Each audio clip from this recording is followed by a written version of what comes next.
శ్రోతలందరికీ నమస్కారం. నా పేరు స్వాతి. ఈరోజు చందమామ కథలు 70వ సంచిక ఏప్రిల్ 1953లోని 3వ కథ రత్నకిరీటం. ఇది రత్నకిరీటంలోని చివరి భాగం. ఇప్పటి వరకు వినని భాగాలు లింక్ డిస్క్రిప్షన్లో ఉంటుంది, వినేయండి.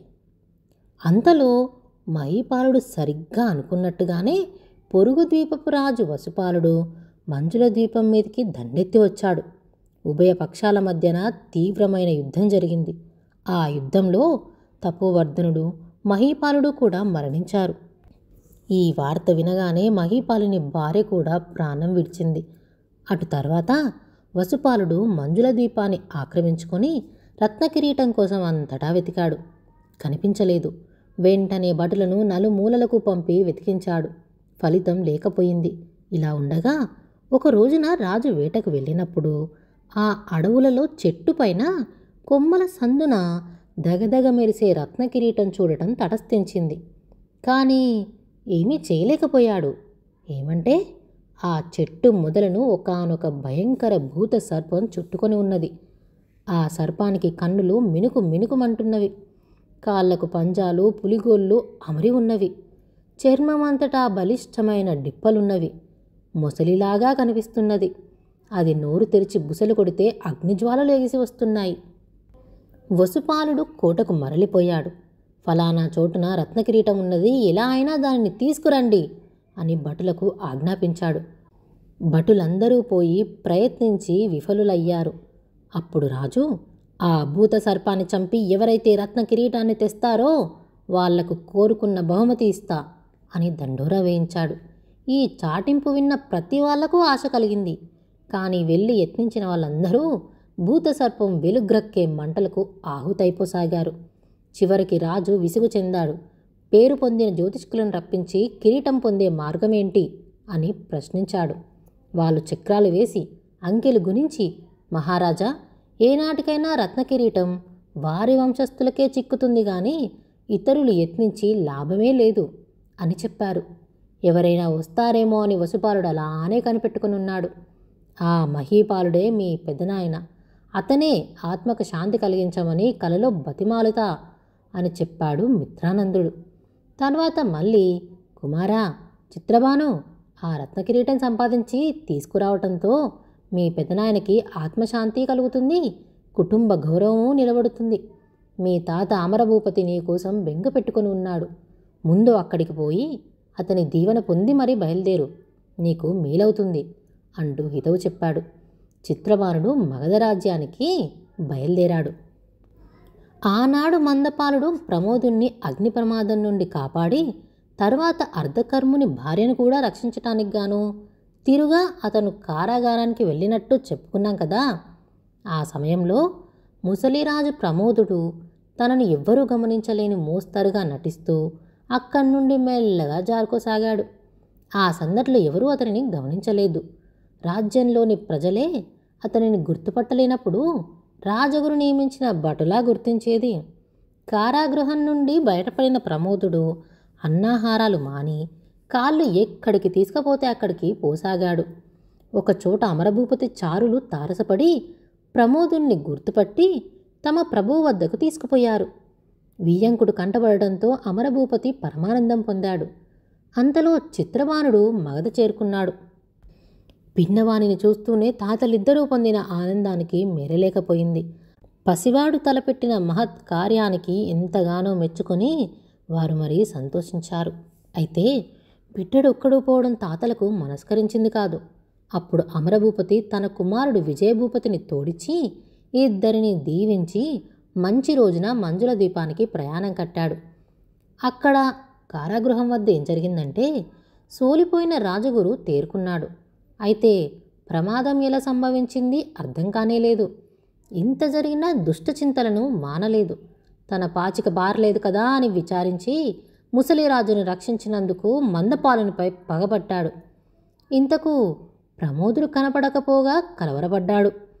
చివరకు పోనీ ముసలివాడు ఎక్కడ చస్తే మనకేం అని తలచి ఉపేక్ష వహించాడు.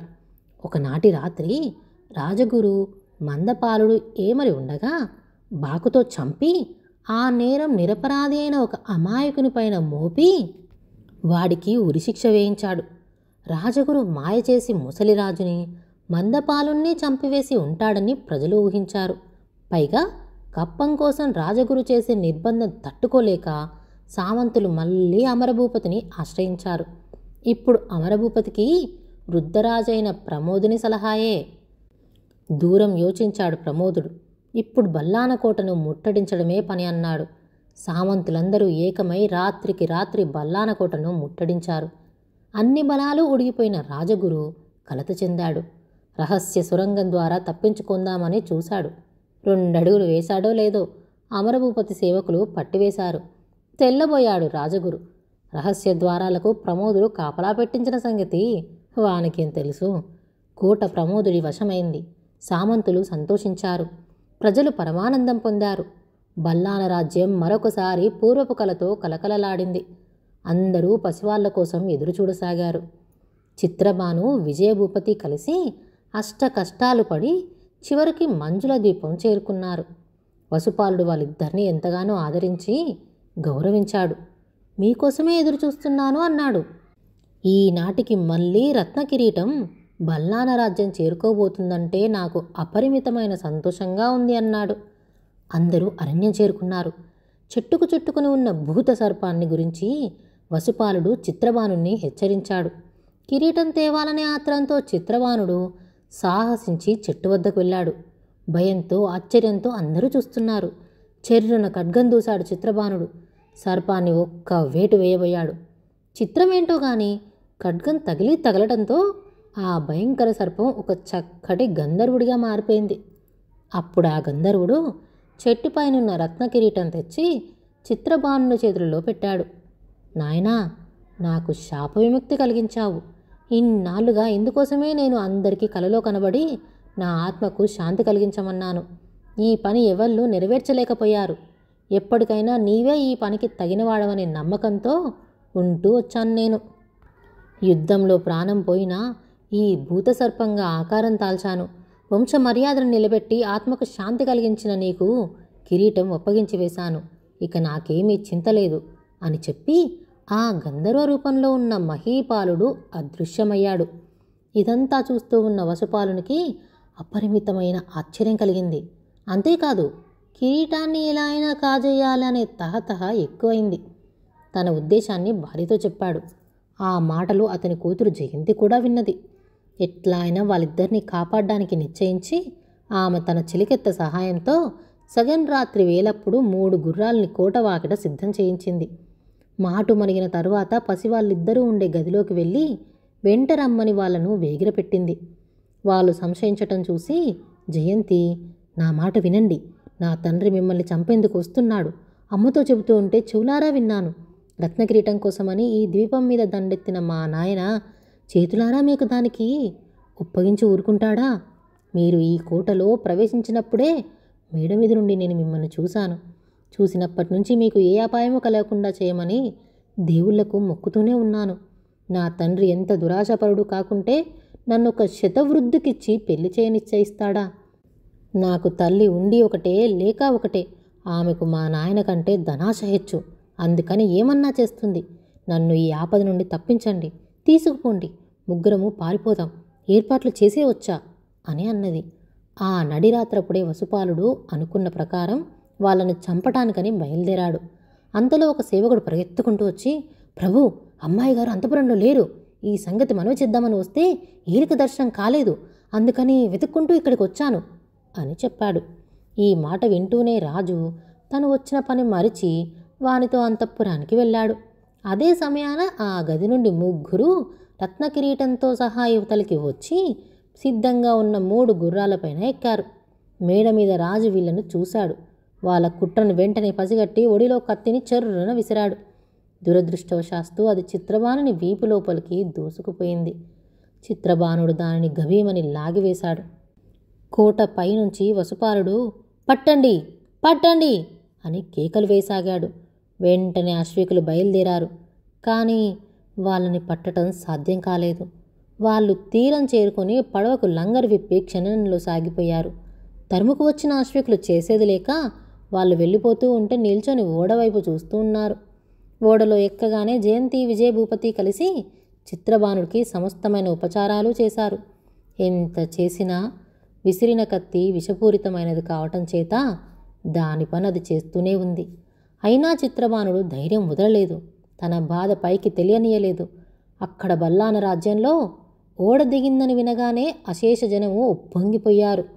చిత్రబాణుడు రత్నకిరీటాన్ని తాత చేతులలో పెట్టాడు. ప్రమోదులు చెప్పరాని ఆనందం పొందాడు. పసివాని పట్టాభిషేకానికి వెంటనే ఏర్పాట్లు చేయించమన్నాడు అమరభూపతితో. అయితే అంతలోనే పసివాడికి ముంచుకు వచ్చింది. వెంటనే రాజు మిత్రానందుని వద్దకు మనిషిని పంపాడు. కానీ యజ్ఞయాగాదులు ముగించుకొని అతడు ఎప్పుడో వెళ్ళిపోయాడు. చిత్రబాణుని పట్టాభిషేక ముహూర్తం సమీపించింది. కానీ పసివాడు మంచం మీద పడుకునే ఉన్నాడు. చుట్టూ అందరూ చేరారు. చిత్రబాణుడు అందరినీ కడసారి చూశాడు. జయంతి చేతిని విజయభూపతి చేతిని కలిపి జలజల బాష్పాలు రాలుస్తూ కనుమూశాడు. అతను అస్తమించటంతో బల్లాన రాజ్యమే దుఃఖసాగరంలో మునిగిపోయింది. వృద్ధరాజు ప్రమోదునికి హృదయంలో చిచ్చు పెట్టినట్టయింది. ఆయన కన్నుల నుండి వలవల రాలే బాష్పదారులకు తెరిపిలేకపోయింది. మరుక్షణంలోనే కన్నులు చింతనిప్పులలాగా ఎర్రబడినాయి. ఎక్కల్లేని కోపం రత్నకిరీటం మీద వచ్చిపడింది. గబగబా రత్నకిరీటం ఉండే గదిలోకి వెళ్ళి దానిని తీసి బలం కొద్దీ నేలకి వేసి కొట్టాడు. దెబ్బతో కిరీటం ముక్కలైపోయింది. కాంతులు విరజిమ్మే రత్నాలన్నీ రవ్వలై మినుగురు పురుగులలాగా మెరుస్తూ చెదిరిపోసాగినాయి. నా వంశాన్ని నిర్మూలన చేసిన ఈ రత్నకిరీటం ఉండేమి లేకేమి.